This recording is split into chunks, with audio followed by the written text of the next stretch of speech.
What is up, you guys? It is your boy Siskiyou back with another video.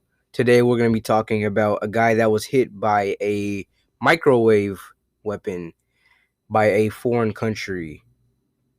And yeah, we're just going to get straight into it. All right. Marc Polymeropoulos retired in 2019 after serving for 26 years at the CIA in operational and management assignments covering the North, Near East, South Asia, and counterterrorism, serving in countries like Russia, Saudi Arabia, Afghanistan, and Iraq. After suffering from a mysterious health event, after a trip to Russia in December 2017, I had endured 3 years of constant headaches that ultimately caused my retirement from the CIA. More importantly, my life as a husband and a father suffered from most of my friends and acquaintances, which caused me mounting physical and emotional distress.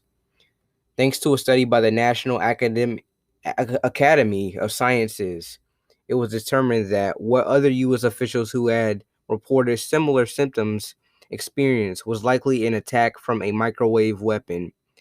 But that was not initially a settled question, and the CIA, where I spent 26 years as a case officer, did not agree that I had been injured on the job.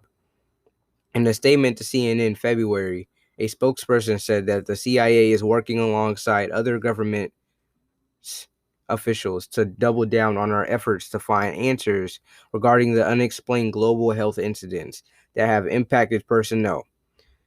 The agency's top priority has always been and continues to be the well-being of all of our officers, end quote. So in October 2020, I first went public to plead for my own medical care, which later in 2021 also included an appearance on CNN. This was something unheard of for a highly decorated veteran of clandestine operations at CIA, and sadly, this turned my former colleagues against me. Yeah, I had no other choice at the organization that I love and had broken the pact that we all protected. Sign up for the hardest of assignments with the knowledge that the agency would have your back if you got jammed up and needed any type of assistance. After pressure from the public, the CIA ultimately agreed to send Marc to the Walter Reed in January. My physical scars of the silent wound on my brain were also matched with the emotional wound of betrayal by those who did not believe what occurred and who rejected proper medical care for me. I arrived at Walter Reed pretty broken, but a month later with the one attribute that had eluded me for 3 years: hope. Imagine the position that he was in, being denied medical care by the people you served with for 26 years, put 26 years of his life into this just to be denied basic human rights. No veteran should have to go through this. His government failed him, and so did his country. And they really did him dirty. In mid-February, he received a formal diagnosis from the Walter Reed medical team of mild TBI, along with insomnia, sleep apnea, and anxiety. This diagnosis was a watershed moment for me, given the long struggles I had faced in asking for proper medical care. With the upcoming Senate vote to confirm William Burns as a CIA director, Department of State must send the victims who are likely victims of microwave attacks to Walter Reed Medical Center without delay. There can no longer be an issue of fear. Bureaucratic hurdles that have blocked so many receiving it must be eliminated. Finally, psychiatrics must be secure so that Walter Reed can receive additional U.S. diplomats and intelligence officers or require treatment. He has since recovered at home, or is still recovering at home, from his injuries, still hurting by what his own agency did to him, and many have lived through his injuries, but all of them ended up living through those for forever. and he will probably have them for the rest of his life too. And it's really sad that um that this happened to him. I mean, sir, imagine serving and then finding out that you were hit by a ray that you didn't even know exists, like that you couldn't even see, like you couldn't even see the scars that it had inflicted on him. Think about the stuff having this in the wrong hands. Well, I mean, it already is in the wrong hands. Could do to good people that um protect and serve our country. And the fact that the CIA denied him basic medical care just to I don't know, maybe it was a cover up or something like that. That's really messed up. And you know he feels really betrayed. I would too. It's really sad, but it's also really scary. Like thinking about, what if they turned this into like some giant weapon that could like emulate from Russia all the way over to America, and hits everybody in the country. This this is like a serious issue right here, and that's why I'm informing you guys of everything that's happening.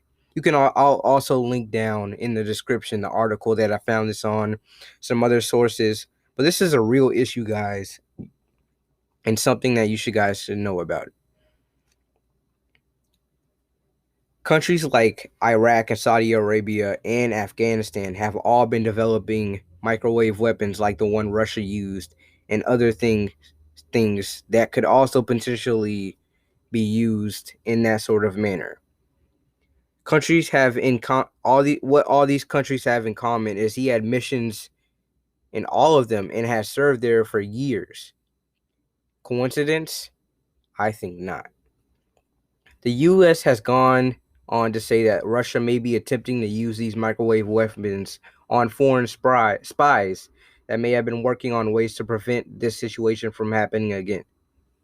It's really that it's really scary that these countries are developing these weapons. You know what I mean? Like, this whole situation, you know, like they're already in the wrong hands, and imagine just like going through all this stuff just to find out that you were hit by an invisible ray that you couldn't even see. And, one thing that he said that really spoke out to me was, I'd rather have been gotten shot than hit by this ray or weapon, because people could actually see those wounds, but the microwave weapon was invisible and nobody could see the scars that he had. Therefore, nobody believed him. I thought that was really sad.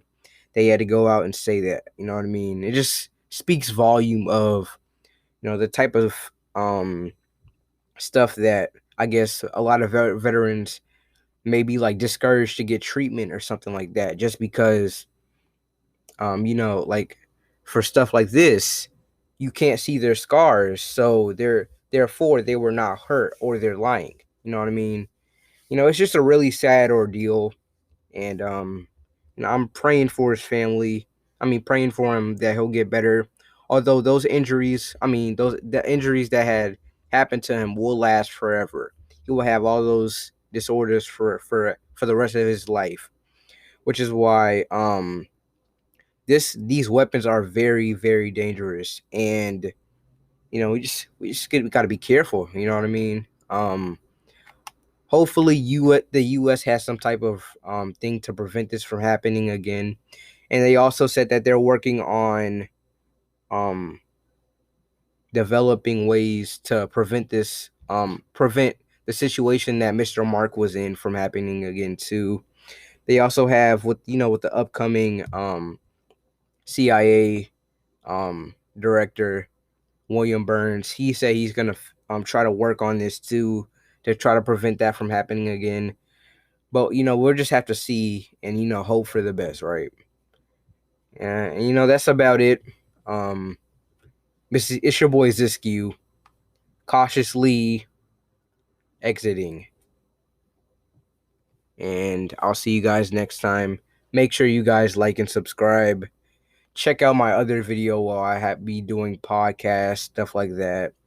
I'll also be having live shows where you can join in on the conversation. Maybe we can even have some debates or something like that live. I mean, we can interact live. And yeah, hope you guys have an awesome day, and I'll see you guys next time.